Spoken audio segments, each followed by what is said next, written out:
So I grew up across the street from the church, but I feel like I always believed in God, but I never knew God.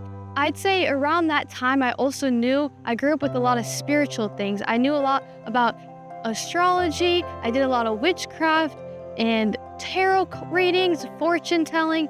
And as I got into high school, I started to really practice it.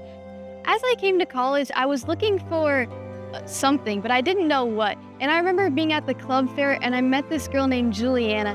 And I remember she just shared me the love of Christ. She showed me that you can have a personal relationship with Christ. And I remember when I first met her, she asked me if I believed Jesus was God. And honestly, I was like, no, I didn't. And yeah, I remember she shared me the gospel and she told me that you can have a personal relationship with him. And I was like, wow. And I remember I knew that, but then it took a little more than that, because I remember I went out one night and one of my teammates, she was Christian. And after a night going out, I was just really depressed. A lot of my old feelings were coming back up of just all the stuff I was dealing with and the past things I had.